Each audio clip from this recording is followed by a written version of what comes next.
మాట్లాడతారు. అద్దు ఆపు ఉండదు ఆ నాలుగుకి.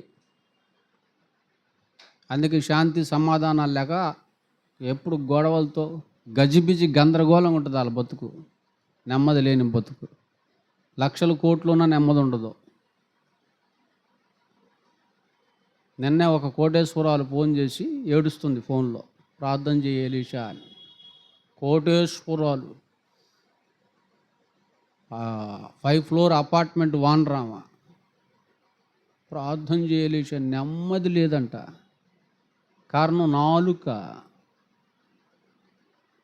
తీసేయండి, వాళ్ళకంటే తెలియదు వాక్యం. వాక్యం అంతా తెలిసినటువంటి మీరు 2 మాటలు ఎప్పుడు మాట్లాడకూడదు. ఒకే ఒక్క మాట మాట్లాడాలి. ఆ మాట దీవెనకరమైన మాటగా ఉండాలి, శ్రేష్టమైన మాటగా ఉండాలి. ఉప్పు వేసినటువంటి కూర ఎంత రుచిగా ఉంటుందో అంత రుచిగా ఉండాలి ఆ మాట. ఆ మాట బతికించేదిగా, బాగు చేసేదిగా, ఒక వ్యక్తిని దేవునిలోనికి నడిపించి బలపరిచి స్థిరపరిచేదిగా,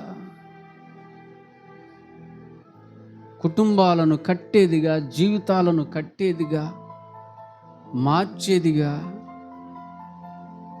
ఆ మాట ఉండాల. ఆ మాటే దేవుని మాట. అది తప్ప వేరొక మాట అనగా రెండవ మాట నీ నోట రాకూడదు. వచ్చిందా నాశనమే, నాశనమే. నువ్వు నాశనం అయిపోతావు, నీ కుటుంబం నాశనం అయిపోద్ది, నీ సంఘం నాశనం అయిపోద్ది, నువ్వు ఉన్న సమాజం కూడా నాశనం అయిపోద్ది నీ వల్ల. ఇంతమందిని నాశనం చేసిన నిన్ను దేవుడు నాశనం చేస్తాడు. ఇది సత్యం. నాశనం చేయడా? నువ్వు ఏది విత్తుతావో అదే కోసుకుంటావు తప్పదు. నువ్వు ఏ కొలతతో కొలుస్తావో అదే మరలా తిరిగి నీకు కొలవబడుతుంది. వేరేది కొలవబడతావు. నువ్వు మేలును విత్తు, నిత్య జీవం అనే పంటను కోసుకుంటావు. నువ్వు కీడును విత్తేవనుకో, నిత్య నాశనం అనే పంటను కోసుకుంటావు. కనుక దేనినైనా కంట్రోల్ చేయగలిగిన శక్తి కలిగిన నువ్వు నాలుకను కంట్రోల్ చేసుకోలేవా? కంట్రోల్ చేయలేవా?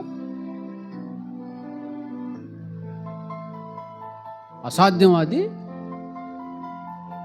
అది సాధ్యమని చెప్పడానికే కదా రక్షకుడైన యేసు నీ ముందున్నాడు. ఆయన గురించి ఒక మాట చదువుతారా? పేతురు గారు రాసిన పత్రిక, పేతురు గారు వ్రాసినటువంటి పత్రిక, మొదటి పత్రిక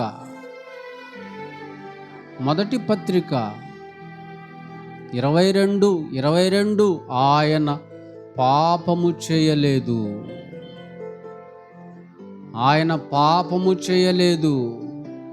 ఆయన నోటను చెప్పండి, ఆయన నోటను ఏ కపటమును కనబడలేదు.